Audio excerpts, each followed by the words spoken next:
Bonjour à tous, c'est Fleur de Vie, médium énergéticienne.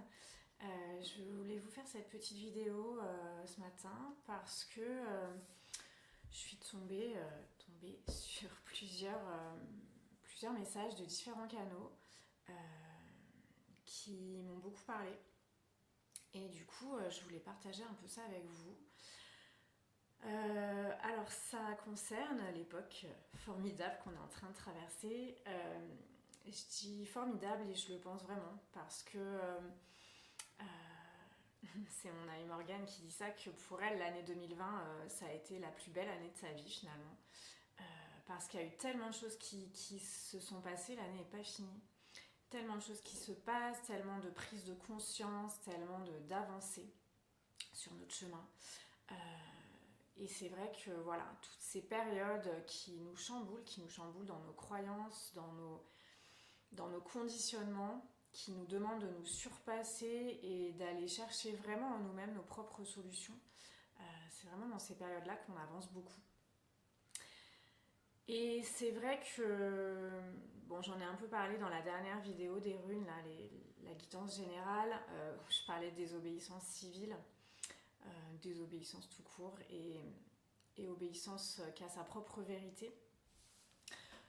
C'est vrai que j'ai pas encore beaucoup parlé de ça dans mes vidéos, à part dans la vidéo que j'avais fait en mars, là où j'étais en extérieur et où je parlais de la peur de l'emprisonnement. Mais sinon, c'est vrai que jusqu'à maintenant, je me suis pas vraiment positionnée, en tout cas sur les réseaux, sur ces questions. Euh, J'y reviendrai par la suite dans cette vidéo-là. Pour moi, ça concerne chacun, ça concerne le positionnement de chacun, et c'est vraiment ça qui nous est demandé dans la période actuelle, surtout lors de cette deuxième épisode de confinement, même s'il est complètement différent de ce qu'on a connu en mars. Hein.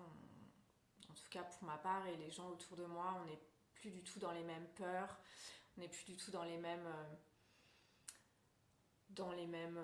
positionnements, tout simplement.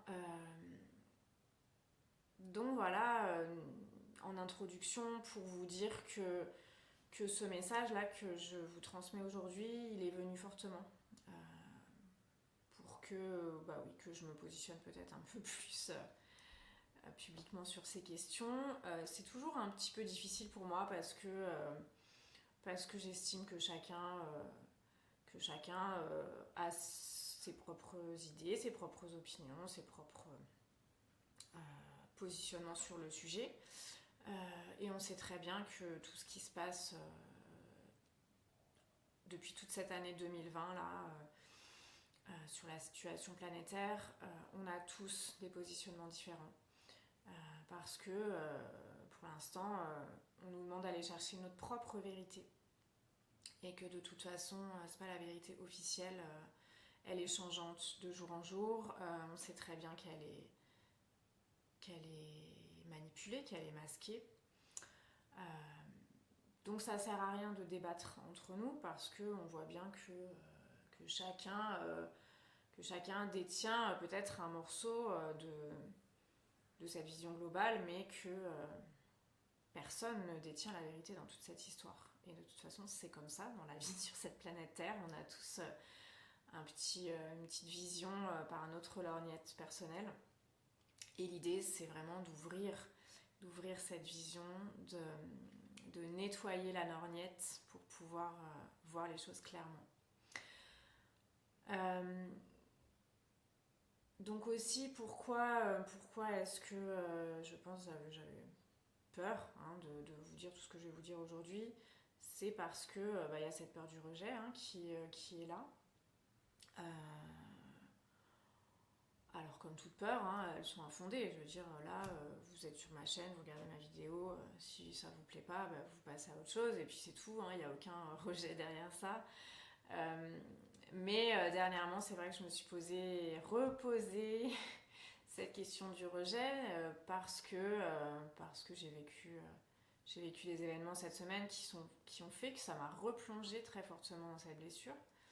Très fortement et très rapidement. C'est-à-dire que beaucoup plus vite que d'habitude, j'ai pu, enfin plus vite qu'avant en tout cas, ça se fait de plus en plus vite, j'ai pu vraiment voir les choses et voir que ok, là c'était la blessure encore qui était là. Donc l'ego se dit mais t'es encore là toi, mais c'est pas possible, mais on va jamais y arriver. Eh ben c'est comme ça, voilà. Donc j'ai pris le parti d'accepter et ben du coup ça a été évacué rapidement et j'ai pu passer à autre chose.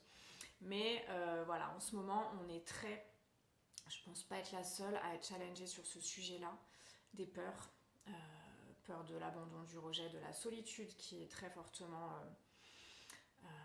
sur laquelle on appuie très fortement en ce moment avec toutes ces histoires de distanciation.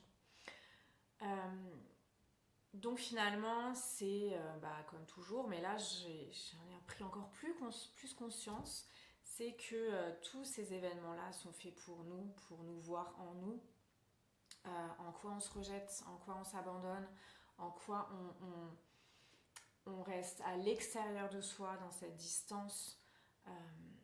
Et c'est aussi ce dont je parlais dans une des consultations cette semaine, c'est ce mouvement de plus être focalisé sur l'extérieur, les angoisses extérieures, mais revenir à soi. Donc vraiment ce mouvement de retour à l'intérieur de soi pour aller vraiment conscientiser, contacter cette force en nous pour qu'elle puisse ensuite repartir vers l'extérieur pour matérialiser notre vérité.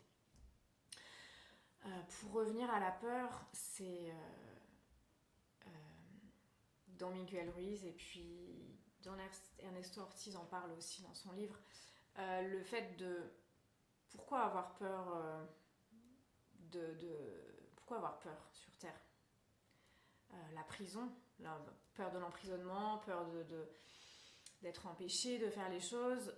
Pourquoi cette peur alors que notre vie sur Terre, la dualité, implique que notre ego nous emprisonne déjà par nos croyances, par les croyances qu'on a pris en nous et qu'on a fait nôtres. Donc finalement, pourquoi avoir peur? Pourquoi avoir peur de la police? Pourquoi avoir peur de ne pas pouvoir faire ce qu'on a envie de faire au moment où on a envie de le faire,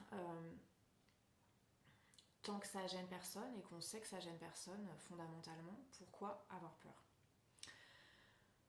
Donc c'est un peu tout ce qui nous est, tous les défis là qui nous sont présentés en ce moment. Travailler nos peurs, travailler nos croyances, et c'est aussi ça finalement la distanciation.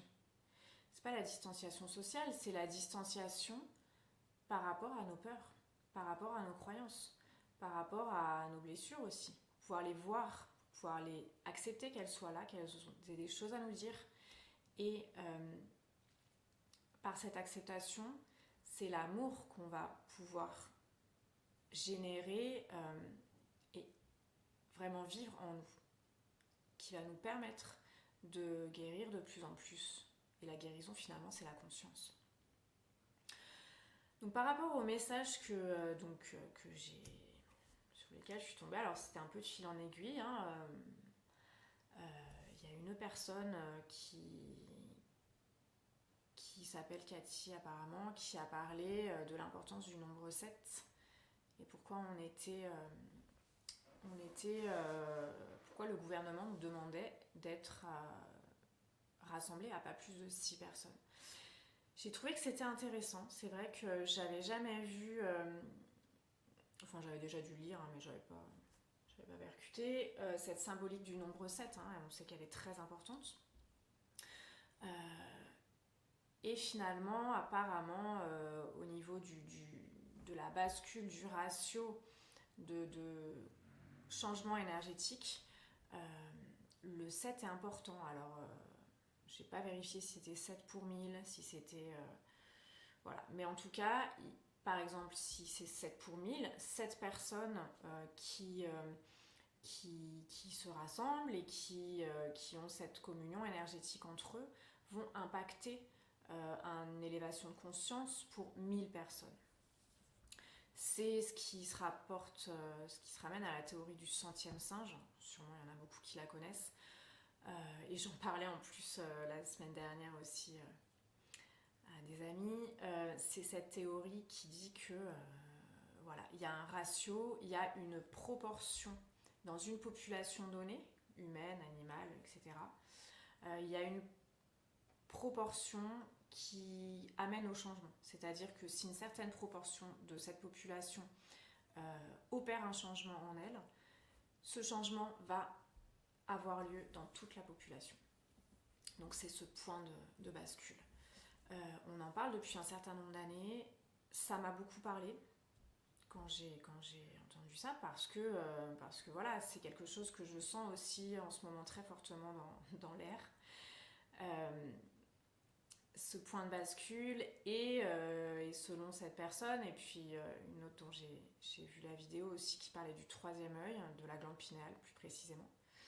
Donc je vous mettrai peut-être le lien en dessous de ma vidéo là. Ces personnes nous parlaient, ils ne sont pas les seuls hein, bien sûr. Alors j'ai pas creusé tout ce qui est reset, je vous laisserai le faire là pour l'instant, ça me... Voilà, il fallait que je fasse la vidéo avant ça, donc, mais c'est de ça qu'on parle je pense, c'est-à-dire ce changement énergétique global que l'on ressent et qui ne plaît pas à tout le monde. Et du coup, ces autres personnes ont un agenda différent pour la planète et du coup ils essayent de faire en sorte que ce point de bascule de conscience ne se produise pas. Donc voilà, ça serait pour ça qu'on ne pourrait pas se voir les uns les autres, qu'on ne pourrait pas se rassembler à plus de 6 personnes, etc.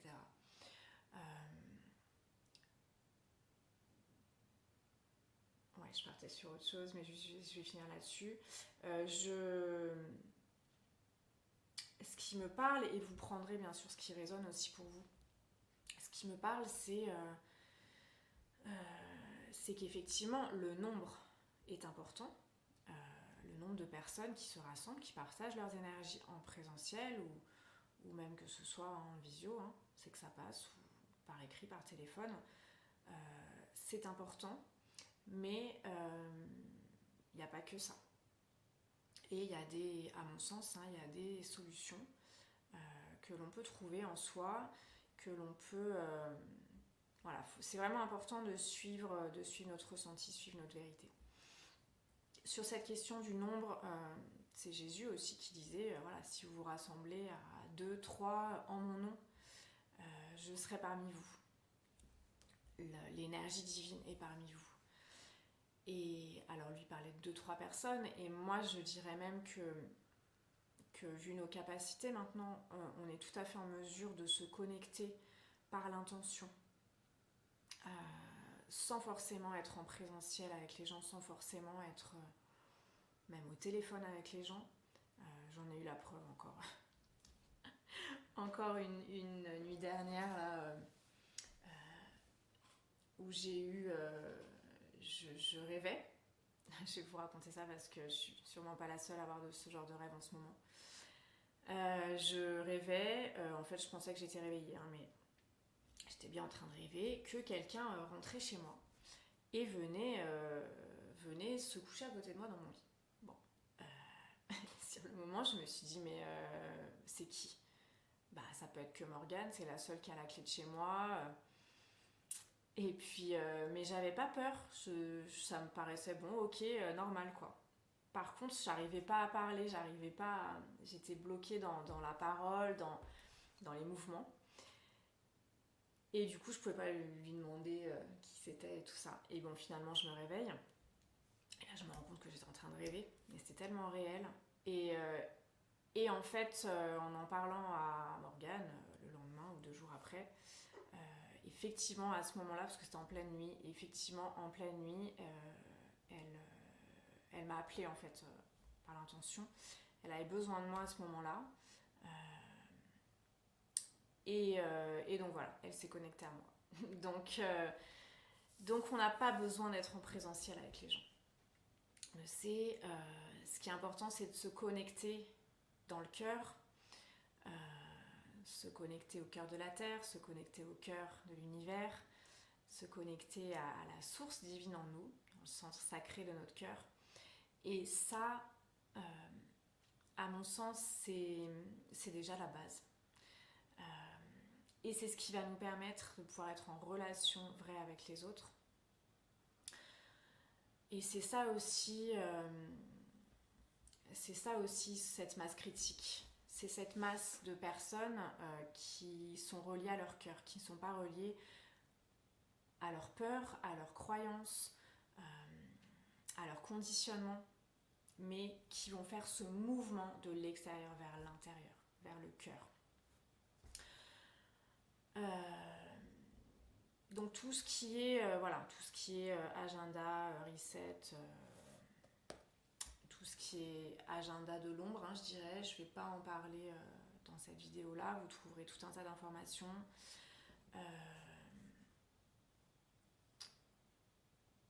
Pour tous ceux qui vous disent oui mais t'es complotiste, oui mais ceci, oui mais cela, voilà, c'est simplement que chacun pense ce qu'il veut.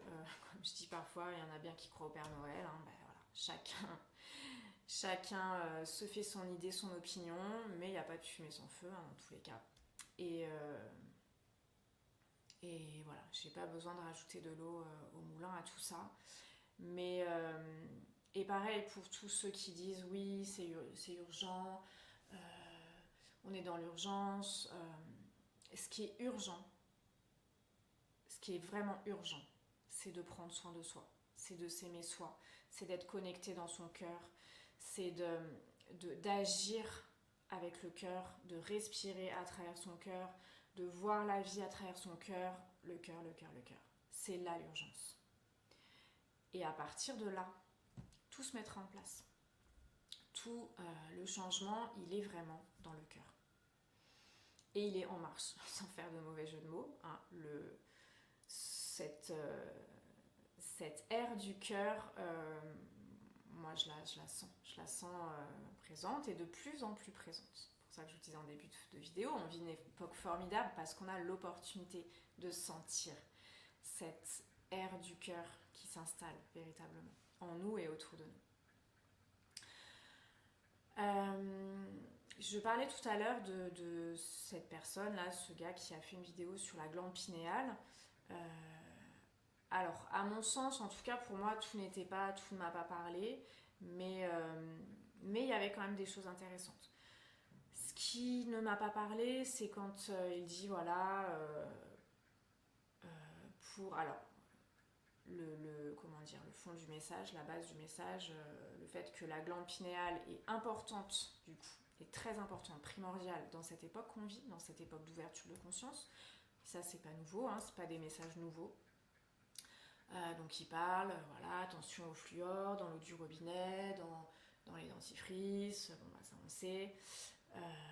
La chlorella pour aider à enlever les métaux lourds du corps et principalement de cette glande. Donc voilà, il y a des choses qui moi me paraissent pertinentes, me parlent, mais à côté de ça, personnellement, je bois l'eau du robinet. J'ai pas de problème avec ça. En tout cas, j'ai jamais fait de scanner de ma tête, avec ma glande pinéale.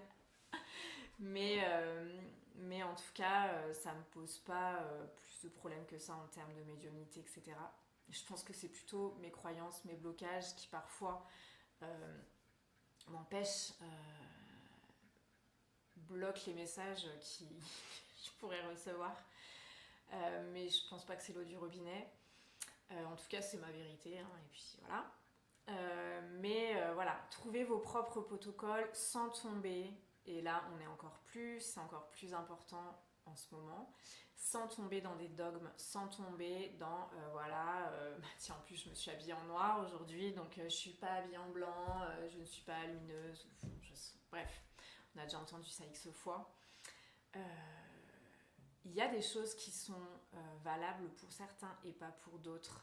Il y a des choses qui sont valables pour nous à un certain moment et pas à d'autres moments. Ce qui est important en ce moment, c'est vraiment de contacter votre vérité, de rester dans votre discernement. Et c'est ça aussi le troisième œil, la glande pinéale.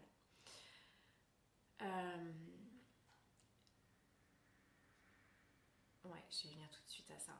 c'est en ce moment, moi ce qui m'a parlé dans cette vidéo par rapport à la glande pinéale, c'est que effectivement en ce moment on sent très fortement que on a accès, et ça j'en parlais déjà dans la vidéo de Samain, on a accès à ces plans invisibles, à ces messages d'autres dimensions, qui sont tout autour de nous, hein, de toute façon. Ça dépend sur quel plan on se place et la focale, comment est-ce qu'on la règle finalement, pour aller zoomer plus ou moins, pour avoir accès à ces différentes couches énergétiques. Donc il est important effectivement de travailler sur ce discernement. Donc ça va être pour certains, bah oui, arrêter de boire de l'eau du robinet parce que comme ça ils n'ont plus de fluor. Faire un nettoyage alimentaire. Il y a tout un tas de techniques. Et d'ailleurs, techniques intéressantes que je connaissais pas, enfin que je pratiquais comme ça intuitivement, mais sans savoir que ça avait un lien avec ce nettoyage, cette décalcification de la glande pinéale, c'est les tapotements. Donc ça, il parlait de ça. Je trouvais ça très intéressant parce que je le fais moi des fois en yoga avec les élèves. Mais c'est vraiment, voilà, tapoter sur toute cette zone au-dessus des sourcils, voire sur les sourcils. Alors on a aussi des fois des pincements là, au niveau des sourcils. Et puis tapotement là, au niveau du troisième œil. Donc plus ou moins fort, plus ou moins longtemps. Ça crée une caisse de résonance qui va permettre à l'intérieur de mettre en mouvement l'énergie au niveau de la glande pinéale. Ce qui est important, ce qui moi m'a beaucoup parlé, ce qui résonne beaucoup avec moi, c'est la lumière, la luminosité. Sortir, sortir au maximum, sortez. Aller marcher dans la nature, aller marcher au grand air, aller marcher dans les parcs, toucher les arbres. C'est vraiment important. C'est vraiment important déjà parce que c'est notre liberté fondamentale, notre liberté de mouvement, point barre. Et parce que la nature nous permet aussi de nous connecter à notre vérité à nous. Alors si on ne se sent pas de sortir, ça peut être simplement acheter des plantes d'intérieur. Alors j'ai pas vérifié si les jardineries étaient fermées ou pas depuis fin octobre là. Mais ça peut être même ramasser, moi ça m'est arrivé, trouver des plantes dans la rue et puis les remettre en terre et les mettre en pot chez moi. C'est aussi ce lien avec, je les regarde, là, je suis en train de regarder toutes mes belles plantes là qui sont chez moi. C'est ce lien aussi qui nous relie au tout, qui nous relie à la nature, qui nous relie à cette énergie qui monte en vibration. Tous les êtres vivants sur la planète montent en vibration actuellement. Et les plantes peuvent nous aider à ça, nos animaux peuvent nous aider à ça. Donc ça c'est vraiment important. Et puis ce monsieur parlait aussi du son. Alors moi c'est pas quelque chose, je suis plus axée sur la vision. Le son c'est quelque chose qui me parle moins à moi, mais il y a peut-être des gens à qui ça va parler. Donc toute cette mise en vibration. Moi ce qui me parle le plus c'est les mantras, le son Om, différents mantras qui vont faire vibrer toute la sphère, toute la tête, toute la boîte crânienne, pour vraiment faire monter en vibration tout ça, décalcifier ce qu'il y a à décalcifier. Ce qui me parle le plus à moi, c'est la visualisation, la méditation. Je ressens que c'est quelque chose de très important en ce moment. En tout cas, tous les consultants que j'ai eu dernièrement, c'est un message qui est revenu fortement, de prendre un petit moment tous les jours. Alors ça peut être 1 minute, 2 minutes par jour. Le matin au réveil, le soir en se couchant. 2 minutes, c'est quasiment rien. Mais ça peut faire une importance, ça a une importance cruciale dans notre évolution en ce moment. Comme je dis toujours, hein, notre conscience, notre réveil, c'est comme un muscle. Plus on va le solliciter, plus on va apprendre à l'utiliser, à le maîtriser de façon régulière, donc la régularité. Et même si c'est un petit peu, de toute façon, la durée s'agrandira d'elle-même naturellement. Donc, ce qui est important, c'est cette régularité, c'est s'installer dans cette conscience dans notre quotidien, un petit peu chaque jour. Donc ça peut être effectivement méditer sur son troisième œil, méditer sur la porte du ciel, comme appellent les Tibétains, donc cet espace-là qu'on peut visualiser, ressentir et qu'on va ressentir à l'intérieur, comme si on rentrait à l'intérieur de notre tête et respirer dans cette zone, comme la respiration du cœur. Voilà, c'est quelque chose, cette respiration, amener l'énergie, l'intention dans cette zone-là, va permettre de nettoyer ce qu'il y a à nettoyer, de décalcifier. Et c'est ça, moi, que j'utilise principalement, qui me permet, je pense, de continuer de boire du robinet tranquillement. C'est que cette force de la visualisation, de la méditation, de l'énergie que l'on va venir centraliser, focaliser sur une zone particulière, va nettoyer, transmuter, dissoudre tout ce qu'il y a à dissoudre et le transmuter en amour divin pour nous-mêmes. Voilà, oui, je parlais des rêves, je ressens aussi que c'est quelque chose de très important en ce moment pour beaucoup de gens. Si ça vous parle, peut-être que vous êtes invité à noter vos rêves, à les écrire. Alors c'est vrai que les rêves sont très fugaces, dès que... Il y en a certains qui nous marquent fortement et puis d'autres, on va se réveiller et puis on va y penser un peu et puis tac, on part sur autre chose et c'est parti. Donc si ça vous parle, peut-être notez vos rêves. Au départ, on ne comprend pas, c'est sans queue ni tête, aucune logique. Oui, il faut que je reparle de la logique, merci. Mais ce qui est important finalement, c'est de faire venir en nous-mêmes cette démarche différente, qui va sortir de la logique du mental, qui va aller sur la logique de notre inconscient, de notre subconscient et de notre âme. Donc, on écrit simplement et puis il y a des choses qui vont vous venir. Il y a des interprétations peut-être qui vont vous popper comme ça. Simplement notez. Et puis vous verrez qu'au fil des jours, déjà vous vous souviendrez de plus en plus de vos rêves. En tout cas, des fois c'est par phase. Et puis ça vous apportera des messages importants pour vous. Je parlais de la logique, ouais, et ça va être la fin du message. Donc effectivement, ça reboucle avec ce que j'avais commencé à dire au départ. On a l'impression, et moi-même, j'ai été amenée à me dire ça, que toutes les mesures actuelles n'ont aucune logique, que c'est sans queue ni tête, c'est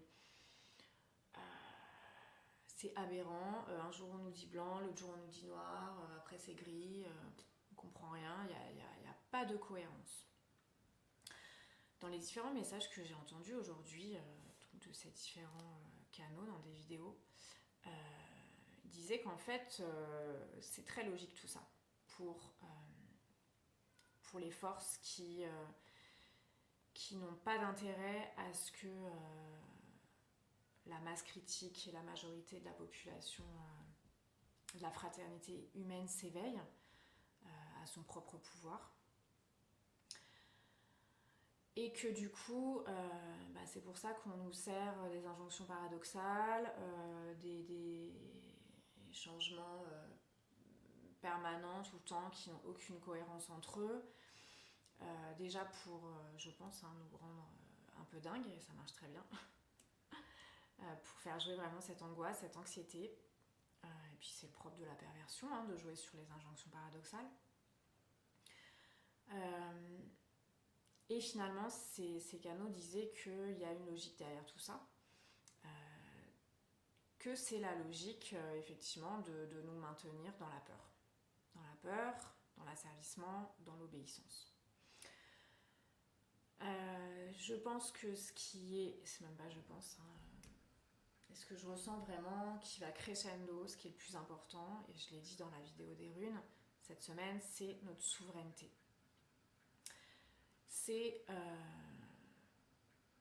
obéir à nous-mêmes,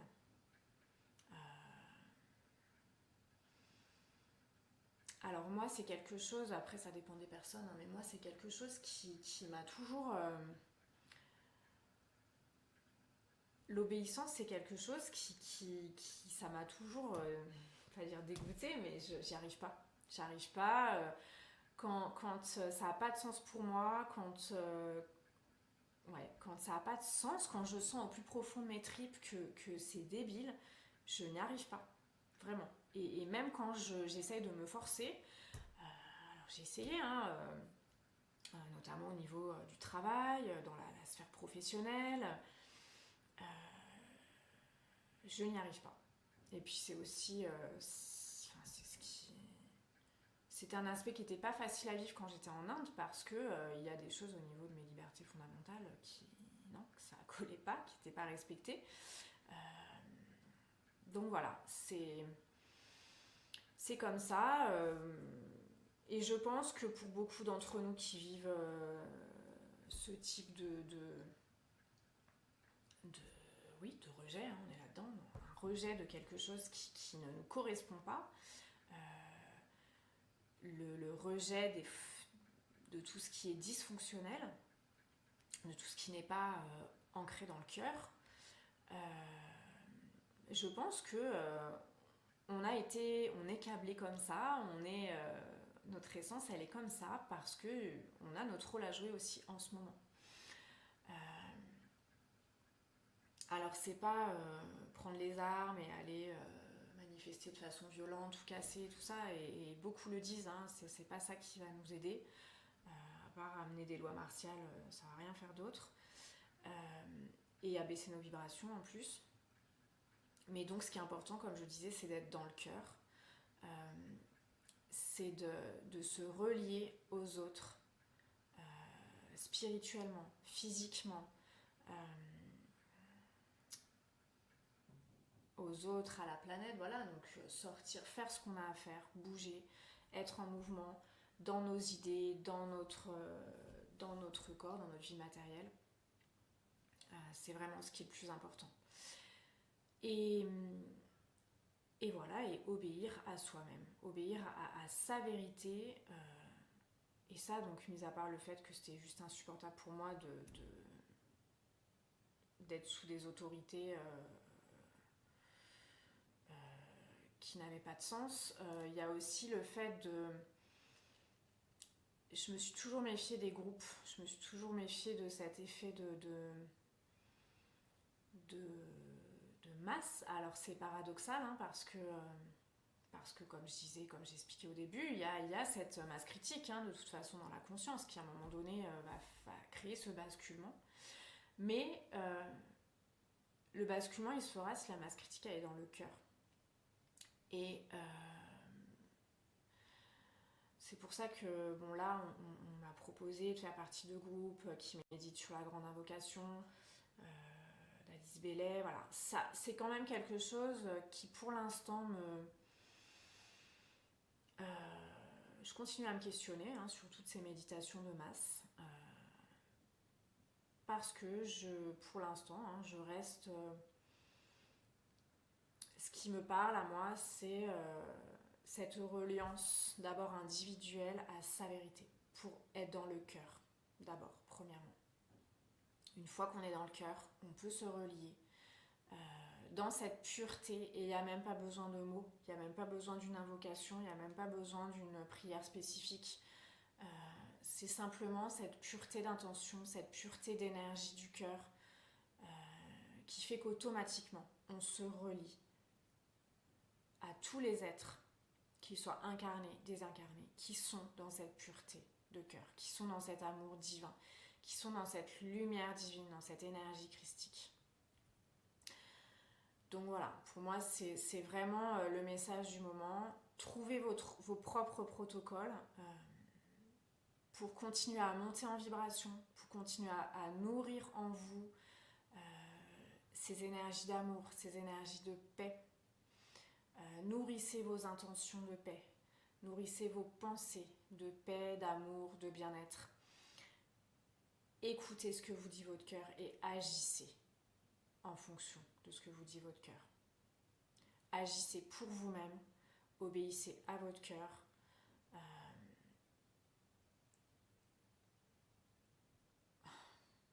c'est même pas de l'obéissance,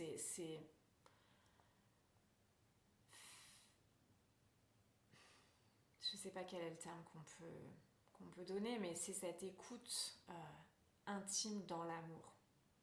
Quand on obéit, il y a cette idée de contrainte un peu. Là, il n'y a même pas de contrainte.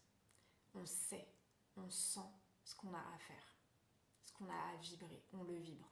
C'est simplement être. Voilà. Je vous souhaite une très très belle fin de semaine. Profitez bien. Allez vous balader, profitez de la nature, des magnifiques couleurs de l'automne. Allez voir vos amis, votre famille. Euh, Profitez de tous ces moments ensemble. Et voilà quoi. Plein d'amour pour vous et à très bientôt.